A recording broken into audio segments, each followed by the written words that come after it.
BC బాంధులకు మీ BC బిడ్డ నమస్కారం. నా పేరు నిర్ధం భాస్కర్. టీఆర్ఎస్ పార్టీలో రాష్ట్ర కార్యదర్శిగా పనిచేసిన ఉద్యమంలో ఉన్నా.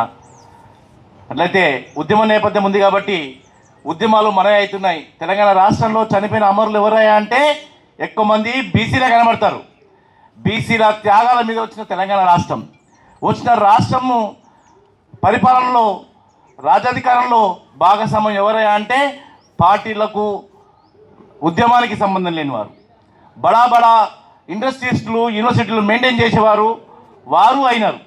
నేను నిర్మోహమాటంగా చెప్తా, ఈ గొంతే మా రాజకీయాలకు వెనుకపోవడం. ఎందుకంటే గేట్ కాడ కొంచెం బాంచం దొర అంటేనే వాడిని లోపలికి పిలిచి వానికి పదవులు ఇచ్చే సంస్కృతి ఈ రాజకీయ పార్టీలు ఉన్నాయి. అది ఏ పార్టీ అయినా కావచ్చు, అది బీజేపీయా, కాంగ్రెసా, ఇంకో పార్టీయా. కానీ తెలంగాణ బిడ్డల ఆత్మ గౌరవంతో బతికేవారు.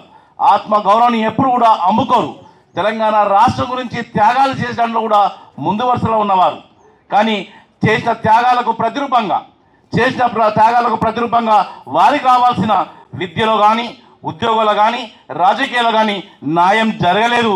జరగకపోగా వారి అవమానాలకు పోయినారు. వాళ్ళ ఆత్మలు ఘోషిస్తున్నాయి.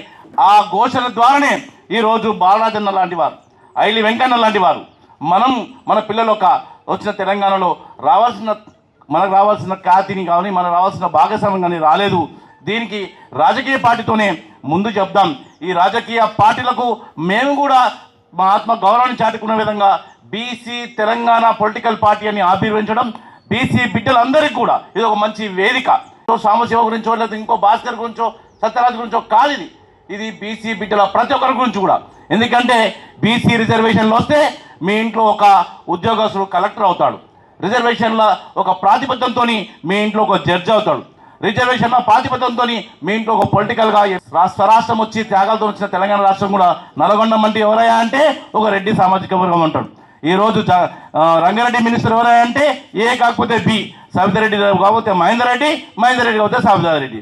ఇప్పుడు మా మేడ్చల్ కొత్త జిల్లా పడ్డది, మల్లారెడ్డి గారు. ఉద్యమానికి సంబంధం లేదు, పార్టీకి సంబంధం లేదు. వచ్చిండు, పెట్టిండు, తీసుకున్నాడు, టికెట్లు ఇచ్చేసిండు. చైర్మన్లు వాళ్ళే, కార్పొరేటర్లు వాళ్ళే, మేయర్లు వారే. మళ్ళీ టికెట్లు వేసిరు, ఓట్లు వేసిరు ఎవరు అంటే మన దాంట్లో చైతన్యం రావాలి. ఈరోజు బీసీ ఉద్యమం నా గురించి చేస్తున్నా, నా కుటుంబం గురించి చేస్తున్నా, సామాజికంగా నా పిల్లోని గురించి చేస్తున్నా. ఈరోజు ఏ విధంగా కుటుంబంలో ఆస్తిని సంపాదించి ఒక కుటుంబంగా పెద్దగా ఒక కొడుకు ఒక బిల్డింగ్ కట్టించడో లేదా ఇంట్లో ఒక చిన్న వస్తువుని తీసుకొచ్చడో అవన్నీ కూడా కుటుంబ పరంగా అవుతాయి. కానీ అసలైన ఆస్తి బీసీ రిజర్వేషన్. నీ కొడుకు ఏమైనా ఇవ్వాలనుకుంటున్నావు, నీ కుటుంబానికి ఏమైనా అందించాలంటే నీ ఓటు హక్కు ద్వారా అంబేద్కర్ బ్రహ్మాండమైన ఆస్త్రం ఇచ్చిండు. నీ ఓటే నీ ఆయుధం అని ఇచ్చిండు. ఈసారి మేమందరం కూడా కోరుకుంటున్నాం, ఐలి వెంకన్న కానీ, బాలరాజన్నతో కానీ తెలంగాణ ఉద్యమ స్ఫూర్తిని మేధావులతో చర్చించి ఓటు అనే ఆయుధంతో ఇలాంటి తెలంగాణ బీసీ పొలిటికల్ ఫ్రంట్ ద్వారా రేపు రాజకీయంగా మా టికెట్లు మేమే ఇచ్చుకుంటాం, మా ఓటుని మేమే వేసుకుంటాం, మేమే మంత్రులు అవుతాం, రాష్ట్రాన్ని పరిపాలిస్తాం, మా దాంట్లో ఒకరు ముఖ్యమంత్రి అవుతారని చెప్పే విధంగా, ఆ స్ఫూర్తిని తీసుకుపోయే విధంగా, ఆ చైతన్యాన్ని తీసుకొచ్చే విధంగా తీసుకొచ్చిన రోజున 100% తెలంగాణ రాష్ట్రంలో సామాజిక తెలంగాణలో ప్రతి బీసీ బిడ్డ, ఒక సకలైనా, ఒక మంగళైనా, ముద్రాజు, మునూరు కాపు, ఒక ముద్రాజు, గౌడు, వీళ్ళందరూ కూడా వారికి రావాల్సిన సమన్వయం జరుగుతుంది. కాబట్టి ఈ ఉద్యమాన్ని ముందు తీసుకెళ్లే దానిలో మా వంతుగా మేము కూడా సహకారం చేస్తాం. ఆ రోజు తెలంగాణ రాష్ట్ర ఉద్యమానికి ఏ విధంగా స్ఫూర్తిగా మేము పనిచేసామో అదే స్ఫూర్తి కన్నా గొప్పగా మేము దీనిలో పనిచేస్తామని చెప్పుకుంటూ ఈ అవకాశం ఇచ్చిన మీ అన్నకు ధన్యవాదాలు. Thank you.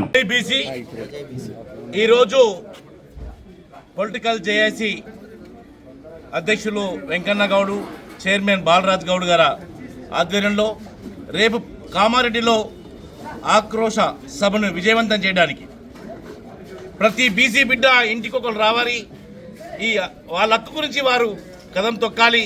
రేపు కామారెడ్డిలోని రిజర్వేషన్ గురించి చేసే ధర్నాకు సభని పాల్గొని జయప్రదం చేయాలని ఇక్కడి నుంచి పిలిపించడం జరిగింది. 100% రేపు సభకును విజయవంతం చేయడంలో బీసీ ప్రతి ఒక్క బిడ్డ ముందుకు రావాల్సిందే కోరుకుంటూ ఈ అవకాశం ఇచ్చిన మీడియా మిత్రులకు ధన్యవాదాలు.